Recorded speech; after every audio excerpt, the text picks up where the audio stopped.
Okay, today we are going to play Cepheus, which is a GTO heads-up limit Holdem bot.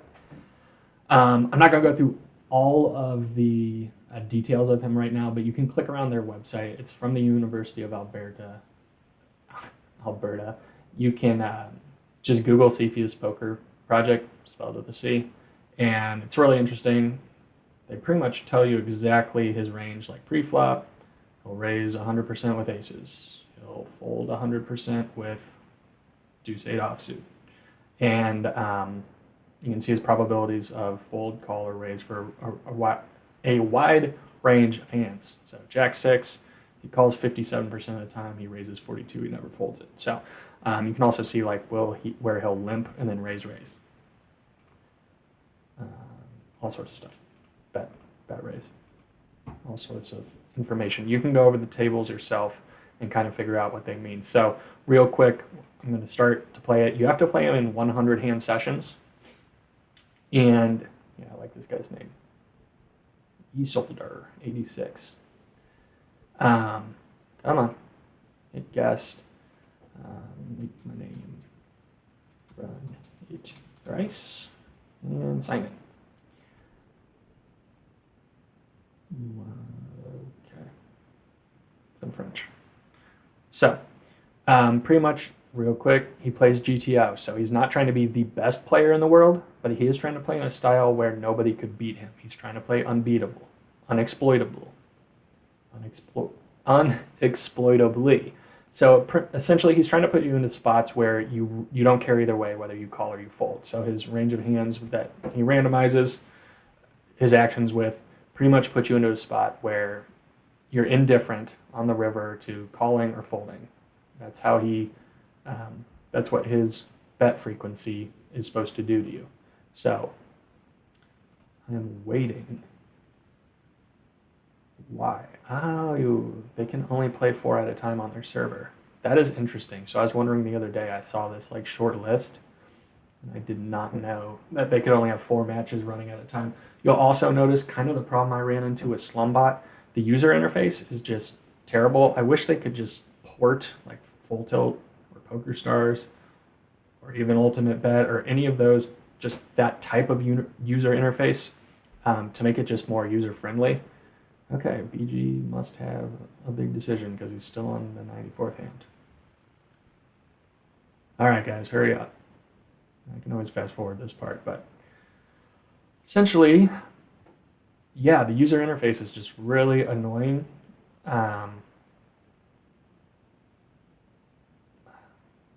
Zynga Poker plays better as far as like the usability goes. So when we actually get into a match, you'll kind of see what I mean. It's hard to tell like at first what you're looking at. It's not, I mean, it's intuitive, but it's not like nearly as clear as like the first time you sat down on Full Tilt and it was very obvious what each action would do and what was going on. So I might be overselling how bad it is. It's not the worst thing in the world, but I think it could use some improvement. Now I'm pretty sure this bot is out of commission as far as development. All right, let's move through this. So next hand, Jack 4, we'll raise the button. We'll defend if he re-raises. Now we will bet. I'll c-bet like the vast majority of my range. So, and I raise pre with almost everything. See, this is the annoying spot, and the annoying thing about being so bad at heads-up limit Hold'em is like I get into spots like this, where I've got king high and I have to decide if I want to call down on the ace high board. Now I turn some equity, so probably call, and I mean, I guess I'm calling river too. Actually, I don't know if I can bet for value here. Like he might call with queen or jack high. I am going to check. I'm going to call if he bets though, and not be surprised either way if he has like a 5. Okay, well, running trips is good. That's fine. Yeah, definitely raising a suited jack.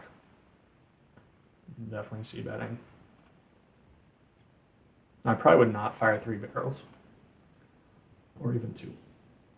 I think you can actually 3-bet your good queens. Queen 8 being I'm gonna fire another one now. I expect to see some like jacks every once in a while. Yeah, this isn't great. He might be calling me down to king high. He could have a 4-5. I think he would have raised an ace by now, but I don't know. I'm gonna fold when he bets. I just there's so few bluffs.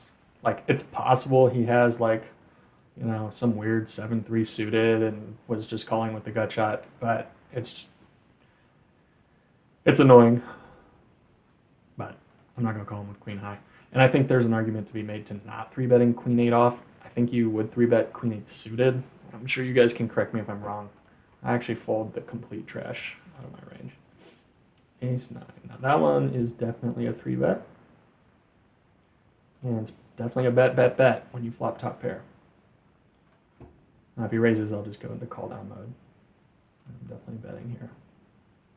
Expect he'll look me up with like jacks and stuff. Now he was calling down with queen high, made a pair of queens.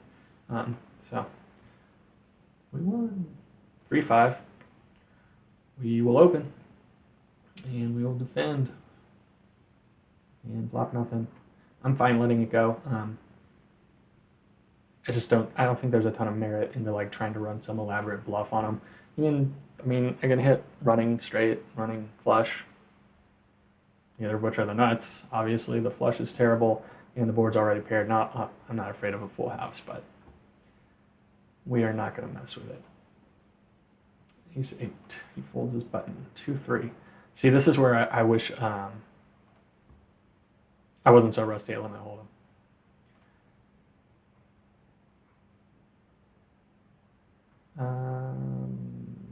Okay, yeah, whatever.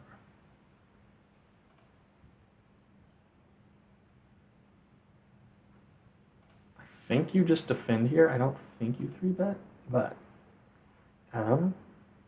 so I'm negative 45 chips, which is 2 big bets, right? I'm playing 10-20. Okay. And I'm going to fold here too, so now I'm down another big bet. What hand are we on? Hand number 12. All right, raise the old 2-6. He's actually 3-betting pretty often. He doesn't adjust. I'm pretty sure he doesn't adjust to human play. So these are all just kind of like it's going through his bot coding and figuring out his ranges. He's not like adjusting to me opening a ton of buttons or anything. This is another board. I flopped 0 equity. I just can't see a great reason, especially with his 3-betting range. I don't know how wide it really is. I just don't expect to get a ton of folds, and I would feel kind of inclined to like fire 3, so I'll let it go. He's killing me in non-showdown hands. So the user interface, like, it actually looks better than Slumbot, but kind of, I don't know. It's just really basic, I guess. I'm going to fold that. Definitely raising king deuce. If you 3-bets here. Okay. Flop top pair, heads up limit. It's essentially just going to go bet. Now, like if the river's an 8 or a 5 and he leads, I just call, but see, I am not qualified to be making this video because I come out, like, I look at 5-3 offsuit and I'm like, I actually have to think, like, am I supposed to raise or fold? All right, let's peel one off. I don't know if I really want to. Okay, that is really interesting. So he check raised the flop and then checked the turn.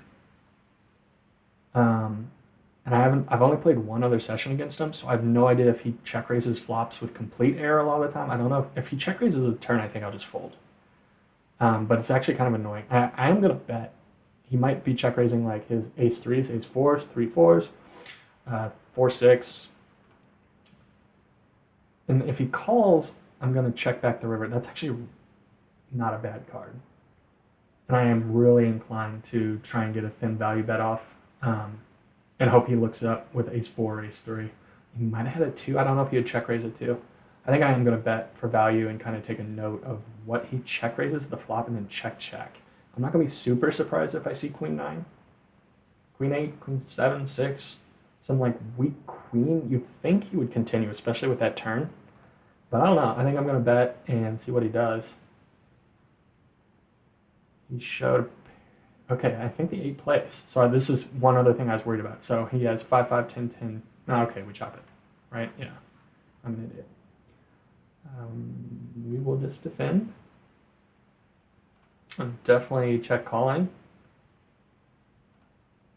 See what the turn brings. Now I'm probably calling down, unfortunately. It's a really great spot if he has a 9 or like very rarely a king, because he just gets to value own me, or like a pocket pair. Yeah, but I expect a pair of 8s, especially when the king pairs, to be good. Huge amount of time. So we're down 1 big bet. Super swingy. I'm going to c-bet. And probably give up. Interesting. I think I'll bet. Fold to a check raise and then check back a lot of rivers. Like he might just have, okay. Guessing he had a hand like a gut shot or something. Queen 10 I definitely think is a 3-bet. And it's annoying to whiff the flop like that. And he's never folding ace high, probably not folding king high, queen high, which is okay because we have a good queen high, except that he's in position. But when I bet, I'm betting 10 to win 60.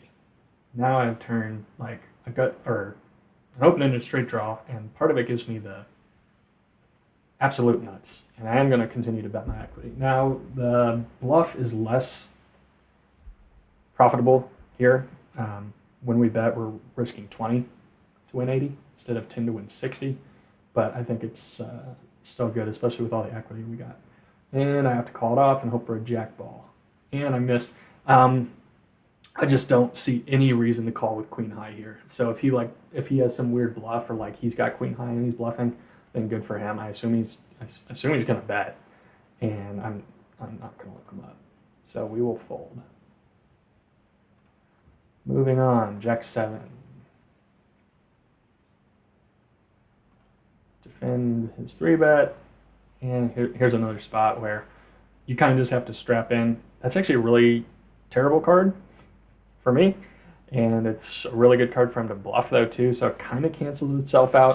I do want to save big bets where I can, and his 3-betting range has a ton of aces, kings, and pocket pairs, so I have to decide 2 things. First is, am I good enough to call here? I'm being asked to call 20 to win 100, so I have to be right like 1 out of 6 times or something like that. Which I might be, but I expect him to bet the river too. Now the price will be even better on the river, and I can improve my hand. But in theory, I'm really being asked to call 40 or something between 20 and 40, because I expect him to like fire all rivers with every ace, every king, and a lot of his pocket pairs.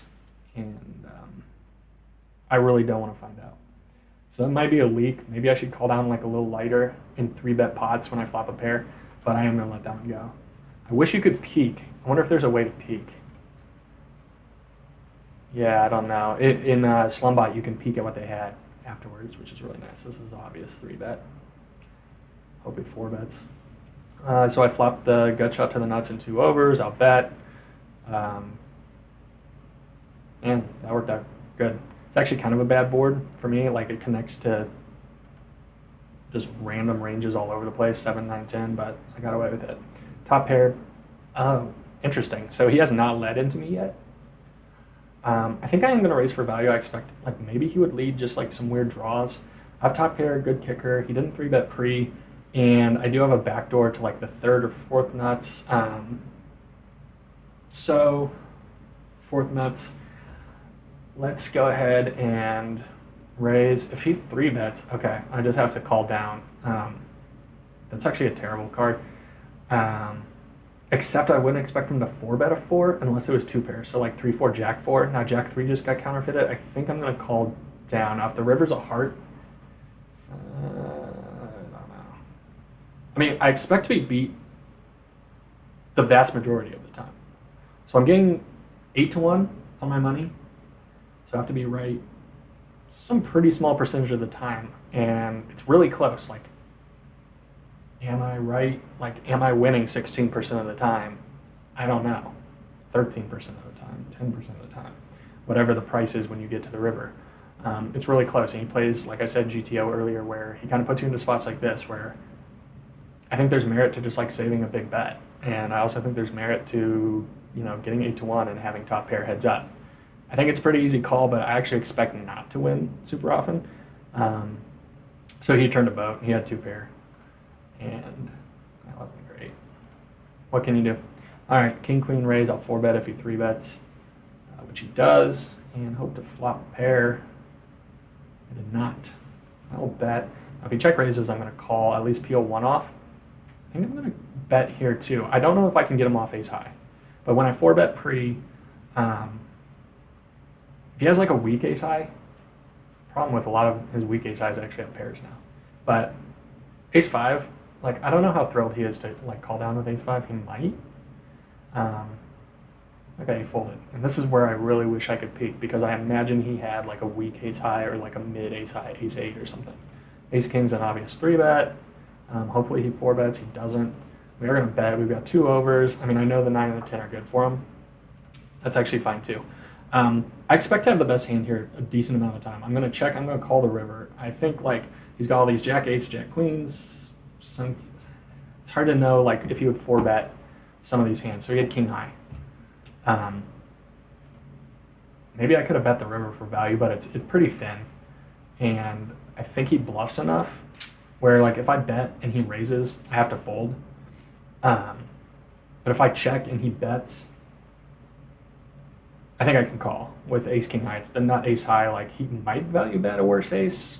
It would be super thin though, because like ace king as a value bet there seems thin to me. But yeah, I don't know. 7-3 suited. I'm just gonna fold this. I think like there's some merit with some of these backdoor draws, especially like you don't want to get into this habit of just like calling a bunch of 3-bets and then giving up really easily. But I also don't like just running like elaborate like 3-barrel bluffs with like almost no equity. Like yeah, I can turn a 4 of diamonds, 6 of diamonds, something really good. I think some of the limit hold'em experts would probably be laughing at me. I mean, I'm sure they are because I don't know what I'm doing. For just wanting to give up here. I mean, I'm getting like 7-1, got all those backdoor draws. Gosh. See, now I'm talking to myself. I honestly don't know what the correct play is. Maybe you're supposed to peel 1 off and then like bet the turn of check 2. Yeah, why not? See, I just convinced myself to do what I didn't want to do. See, that's actually. I wonder if you can bluff it. Like, I wonder if he has king high, does he call? Probably. But it's 20 to win 120, and he only has to fold. I think I'm gonna bet he only has to fold like 1 out of 7 times. Okay, so he had a really good hand. I don't know how he doesn't lead the river, honestly. See, I could have just saved myself the anguish and just folded the flop like I said I wanted to. That probably would have been better. What's going on? All right, fold. What hand are we on? Hand 28. All right, I will play 2 more hands, and there's one of them. That was easy. And then I'm going to get off because this video is already almost 20 minutes long, and I'm kind of rambling. Let's 3-bet the 3-5. Flop a pair and a backdoor straight flush draw and a gut shot. And I won. Okay, 1 more hand. Come on, queen 10. And I flop, again, pretty good. Backdoor royal, gut shot, and second pair. Probably bet, see what he does coming to the river. He checks. King's definitely folding pre. He did fold pre. 9-3 suited. I raise pretty much any 2 suited. That board is not great, but if he has nothing to do with that board, I don't think he's just gonna go. It looks so fun to like bluff, but I'm not going to. Check. Put a queen out there. No. All right, that's fine. Okay. I think you're supposed to 3-bet all your aces, but I don't know. Check. Check. Fold. Okay, so I managed to lose 7 big bets to him today. I don't know. You'd have to ask like an actual limit hold'em heads up player. I play almost strictly no limit hold'em, and used to have aspirations to be a limit hold'em heads up player. but it's not like riding a bike. I do not remember like a lot of the nuances of it. Even like not nuances, just like basic stuff, even like pre-flop stuff, which is super basic. You should probably have like a chart. I think the range when I played him the first time, I think I raised any two suited, obviously any ace, any king, any queen, any jack, jack seven or better, any pair, any suited connector, any unsuited connector, any two suited cards in general, actually, any gapper or double gapper in any suited gapper, double gapper, something like that. I think that was like a pretty decent range. And I actually ran like amazing. Oh, see, it kicked me because I took too long, so that someone else can get it. That's nice. So, in queue, okay, it's not French. It was saying I was in the queue. See? I'm an idiot. I'm a total idiot. Maybe I don't know. All right, anyway, I'm going to get off. And hopefully you learned something from this video. I kind of doubt it. Like, there wasn't that many interesting spots. At least I didn't think so. I think if you learn anything, it'll be that maybe you just learned something about this bot in general, and also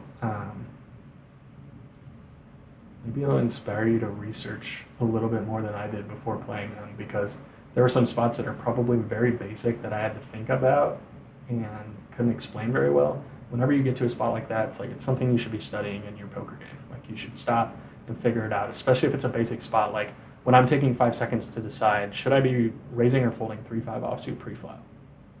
That's probably something you should just know. It's probably something I should just know. So, but even spots more complicated than that, you should take time away from the table to learn it. So anyway, this was kind of an introduction to Cepheus. I'll play him again for a couple more videos and maybe even play faster and get through a whole 100-hand match and see what the stats say. Now, it really annoys me that, like with Slumbot, you can just sit there and play them all day.